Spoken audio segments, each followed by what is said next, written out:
अस्सलामुअलैकुम फ्रेंड्स, मेरा नाम अरबाज़ है और मैं हॉरर स्टोरी क्रिएटर हूँ। कराची का हर रोड शोर करता है, लेकिन लांडी का ये इलाका, यहाँ की खामोशी में एक अजीब सी चुभन है। लोग कहते हैं लांडी के इस पुराने कब्रिस्तान की दीवारें सिर्फ मिट्टी की नहीं, ये राज़ों की है। प्लीज़ स्टोरी को कंप्लीट वॉच किया करें, वरना स्टोरी समझ में नहीं आएगी। और प्लीज़ सब्सक्राइब ज़रूर कर दिया करें। चलें बढ़ते हैं स्टोरी की तरफ। ये बात है पिछले महीने की। समीर, जो कि एक डिजिटल क्रिएटर था, उसे वीआईपी हॉरर कंटेंट चाहिए था। वो अपनी महंगी बाइक पर रात के तकरीबन 2:30 बजे लांडी की उन सुनसान गलियों से गुज़रता हुआ जहाँ सिर्फ कुत्ते रोते हैं। उसका मकसद था कब्रिस्तान के बीचों बीच खड़े होकर एक लाइव स्ट्रीम करना। जब वो कब्रिस्तान के लोहे के पुराने दरवाजे पर पहुंचा, तो वहाँ एक बाबा बैठा था। मैले कपड़े, आँखों में सफ़ेद मोतिया और हाथ में एक पुरानी तस्बीह। उसने समीर को देखकर सिर्फ एक बात कही, बेटा, यहाँ मुर्दे दफन नहीं होते, यहाँ की मिट्टी लोगों को पहचानती है। अगर तुम्हारा दिल साफ नहीं है तो ये मिट्टी तुम्हें बाहर नहीं जाने देगी। समीर ने हंसी में उड़ाया और अंदर चला गया। उसने कैमरा ऑन किया।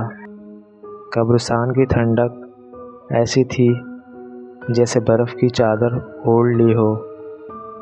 वो चलता गया, लेकिन अचानक उसने महसूस किया कि वो वापसी का रास्ता भूल चुका है।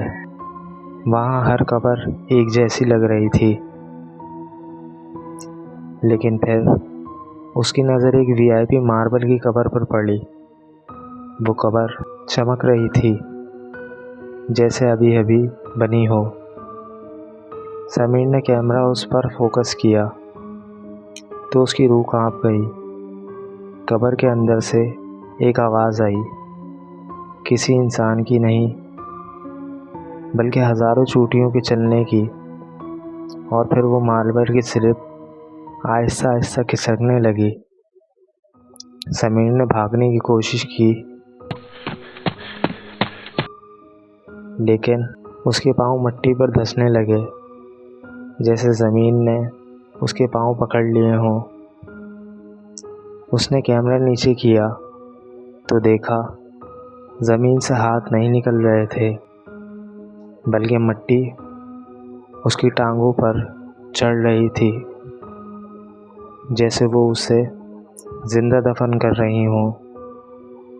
समीर ने चीखने की कोशिश की, लेकिन उसके मुंह से आवाज़ नहीं निकल रही थी। उसने देखा कि उस वीआईपी कब्र से एक शख्स बाहर निकला, जिसके ऊपर गोश्त ही नहीं था। उसने उससे कहा, कब्रिस्तान घूमने की जगह नहीं होती, ये जगह गुनाहों को धोने के लिए होती है। जो भी यहाँ आता है उसे अपने गुनाहों का हिसाब देना होता है, और एक दिन तू भी यहाँ आएगा और अपने गुनाहों का हिसाब देगा। समीर जोर से चिल्लाया और भागने लगा। वो भागते भागते एक कब्र से टकराया और बेहोश हो गया। अगली सुबह मोहल्ले के लोग आए तो समीर वहाँ बेहोश पड़ा था। हमारी कहानियाँ अगर आपको अच्छी लगती हैं तो प्लीज़ लाइक कीजिए, सब्सक्राइब कीजिए और हाँ, शेयर करना मत भूलिएगा।